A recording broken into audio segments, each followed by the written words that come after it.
حصہ اول، کامیابی کے حقیقی اسباب۔ ذوق و شوق۔ کامیابی کا ایک راز یہ ہے کہ کسی ایسے کام کو اپنائیں جو آپ کے ذوق روحی اور فکری توانائی اور سلیقے کے مطابق ہو۔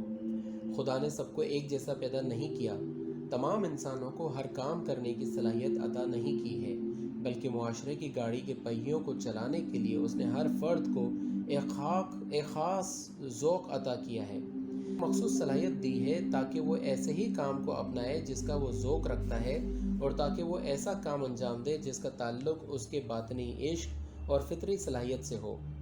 عموماً جوانوں کی شکست اور ناکامی کا ایک سبب اس مسلم اصول سے انحراف ہے۔ وہ غلط پروپیگنڈے اور نامناسب تربیت کے نتیجے میں ایسے کام کے پیچھے جاتے ہیں جس کا انہیں ذوق نہیں ہے۔ وہ ایسے کاموں کو نہیں اپناتے جن کی صلاحیت اور لیاقت ان میں پائی جاتی ہے۔ وہ لوگ اس مانے ہوئے اصول کو فراموش کر دیتے ہیں کہ ہر دماغ میں کچھ نہ کچھ ہیجان ہوتا ہے۔ خوش قسمت وہ ہیں جو اپنے ذوق کو دریافت کر لیں۔ مجھے یاد ہے کہ 1951، 52 اور 53 میں تیل کا مسئلہ عوام میں سرایت کر گیا تھا۔ ہر ایرانی مرد اور عورت تیل ہی کے بارے میں سوچتا تھا۔ تیل کی صنعت کے ماہرین کی قدر و قیمت معاشرے میں بہت زیادہ بڑھ گئی تھی۔ اس ماحول کی وجہ سے اکثر طلباء کا طرز فکر بدل گیا تھا۔ سب یا بیشتر طلباء تیل کے شعبے سے ہی وابستہ ہونا چاہتے تھے، حالانکہ ان میں سے بیشتر کا ذوق اس سلسلے میں نہیں تھا۔ کسی طالب علم کی ترقی اور کامیابی پر کاری ضرب لگ جاتی ہے اگر وہ اپنی صلاحیت اچھی طرح پہچانے بغیر کسی ایسے کام کو اختیار کر لے جس کا اس میں ذوق نہ ہو۔ مثلاً اگر کوئی جوان ادبی ذوق رکھتا ہے، اس کی گفتار اور اس کے قلم سے ادب و شعر کی بارش ہوتی ہے، اور حساب اور ریاضی کی طرف اس کا ذہن مائل نہیں ہے، تو یقیناً اس کی کامیابی ادبی کام کے علاوہ کسی اور کام میں یقینی نہیں ہوگی۔ ایک ماہر مصور کی سوانح سے ایک ورق۔ میں ایک ماہر مصور کی یادداشت سے مختصر طور پر اس کا قصہ نقل کرتا ہوں۔ وہ کالج کے زمانے میں ایک کاہل طالب علم تھا، نہ خود سبق پڑھتا تھا، نہ اپنے ہم جماعت ساتھیوں کو پڑھنے دیتا تھا۔ وہ خود اپنے لیے بھی اور دوسروں کے لیے بھی راستے کا کانٹا بنا ہوا تھا، لیکن اس کے باوجود اس کی آنکھوں، ابرو اور پیشانی سے اس کے باصلاحیت ہونے کا پتہ چلتا تھا۔ ایک ماہر نفسیات پروفیسر نے اسے اپنے پاس بلایا، کچھ نصیحت کی اور ایسے طرز زندگی کے برے نتائج سے اسے ڈرایا۔ انہوں نے کہا کہ باپ کا سایہ ہمیشہ کسی انسان کے سر پر نہیں رہتا۔ زندگی میں مشکلات بہت زیادہ ہیں، ایسا طرز زندگی تمہارے لیے پسماندگی کا سبب بنے گا۔ جب وہ یہ باتیں کر رہے تھے تو اچانک ان کی توجہ اس بات پر گئی کہ وہ طالب علم باتیں سننے کے ساتھ ساتھ کوئلے کے ٹکڑے سے فرش پر ایک ایسے پرندے کی تصویر بنا رہا تھا جو پتوں سے بھری ہوئی شاخ پر بیٹھا ہوا نظر آ رہا تھا۔ ذہین پروفیسر سمجھ گئے کہ یہ لڑکا مصوری کے لیے پیدا ہوا ہے اور الجبرا کے فارمولوں سے اسے کوئی سروکار نہیں ہے۔ یہ اس راہ میں جتنی بھی کوشش کر لے اس کو فائدہ کم ہی پہنچے گا۔ انہوں نے اپنی یہ ذمہ داری محسوس کرتے ہوئے طالب علم کے سرپرست کو اپنی تشخیص سے آگاہ کیا۔ انہوں نے اس کے والد سے کچھ اس طرح کہا کہ آپ کا بیٹا مصوری کا بہت ذوق رکھتا ہے، اگر آپ اس کا شعبہ تبدیل کروا دیں تو شاید یہ مصوری کے شعبے میں نام پیدا کرے۔ زمانہ گزرا اور تجربے کار پروفیسر کی بات صحیح ثابت ہوئی۔ وہ لڑکا بہت جلد ایک ماہر اور ہنرمند مصور بن گیا۔ ایڈیسن سے لوگوں نے پوچھا کہ جوانوں کی اکثریت کامیاب زندگی کیوں نہیں گزار پاتی؟ تو اس نے جواب دیا، اس لیے کہ وہ اپنی راہ سے واقف نہیں ہوتے اور کسی دوسری راہ پر چلنے لگتے ہیں۔ ایسے افراد معاشرے کے لیے دو طرح سے مضر اور نقصان دہ ہیں۔ ایک تو یہ کہ وہ ایسا کام اختیار نہیں کرتے جس کی لیاقت ان میں ہے اور جس میں وہ کامیاب ہو سکتے ہیں، اور دوسرا ضرر یہ ہے کہ وہ ایسی ذمہ داری اپنے سر پر لے لیتے ہیں جسے بخوبی پورا کرنا ان کے بس میں۔ استعداد کا تیر۔ ہر فرد کی استعداد کا تیر اس کی ولادت کے زمانے ہی سے اس کام کی نشاندہی کرتا ہے جس کے لیے وہ پیدا ہوا ہے۔ خوش قسمت وہ شخص ہے جس کے سرپرست اس تیر کے سمت کو پہچان لیں۔ آج کل ترقی یافتہ ممالک میں خاص آزمائشوں کے ذریعے سے افراد کی صلاحیت جانچی جاتی ہے اور ان کو مشورہ دیا جاتا ہے کہ وہ اسی شعبے کو اختیار کریں جس کی صلاحیت ان میں ہے۔ کاش کہ سائنسدان حرارت اور زلزلہ ناپنے والے آلوں کے ساتھ ساتھ صلاحیت ناپنے کا آلہ بھی ایجاد کرتے اور وہ تعلیمی اداروں میں نصب ہوتا۔ اسی طرح لاکھوں انسانوں کی صلاحیت ماحول کی خرابی اور سرپرستوں اور والدین کی کم فہمی کی وجہ سے ضائع نہ ہوتی۔ گلیلیو بچپن میں بچوں کے کھلونے بنانے کا شوقین تھا۔ اس کے والد نے اپنے بیٹے کے شوق کے برخلاف اسے طب پڑھنے پر مجبور کر دیا۔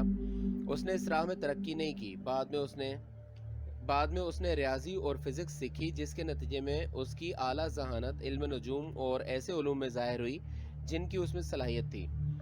گلیلیو وہ سب سے پہلا شخص تھا جس نے ثابت کیا کہ زمین سورج کے گرد گھومتی ہے۔ وہ سب سے پہلا شخص تھا جس نے گھڑی کا پینڈولیم بنایا۔ ٹالسٹوائے ابھی بچہ ہی تھا کہ اسے کتابوں کے مطالعے کا شوق ہو گیا۔ اس نے فلسفے کی کافی کتابیں پڑھی۔ اس دوران وہ کوشش کرتا تھا کہ زندگی کے اہم مسائل چھیڑے۔ عمر کے اختتام تک اس کی فکر کی سلطنت میں یہی باتیں تھیں۔ جارج مورلینڈ جانوروں کی تصویریں بناتا تھا۔ 6 سال کی عمر میں ہی اس کا فن مصوری ظاہر ہو گیا۔ اگرچہ اس نے کل 41 سال ہی کی عمر پائی، مگر اس نے مصوری کی بہت گراں قدر یادگاریں چھوڑی ہیں۔ زراح کالبرن کی ریاضی میں استعداد بچپن ہی سے ظاہر تھی۔ کبھی اس سے لوگ پوچھتے تھے کہ 1 سال میں یا اس سے زیادہ عرصے میں کتنے سیکنڈ ہوتے ہیں، تو وہ ذرا سی دیر میں صحیح جواب دے دیتا تھا۔ جیمز واٹ کئی مشینوں کے موجد اور بھاپ کی طاقت کو دریافت کرنے والا شخص تھا۔ وہ اپنے بچپن کے آغاز ہی سے تجربات کا بہت دلدادہ تھا۔ اس نے علم طبیعت یعنی فزکس میں اس طرح کئی کامیابیاں حاصل کیں۔ ڈارون نے بچپن ہی سے جانوروں کی مختلف اقسام پال رکھی تھیں۔ اس کے اس جذبے نے اسے اکسایا کہ وہ حیوانات کے ثبات اور تبدیلی کے بارے میں مطالعہ کرے۔ اس نے ایک طولانی سفر کے بعد ایک کتاب چھپوائی جس میں اس نے مختلف انواع کے جانوروں کی اصل اور ان کی تبدیلی کے بارے میں نظریہ پیش کیا۔ خود کو پہچانیے۔ ہمارے مذہبی پیشواؤں کا تاکید کے ساتھ یہ حکم ہے کہ ہم خود کو پہچانیں۔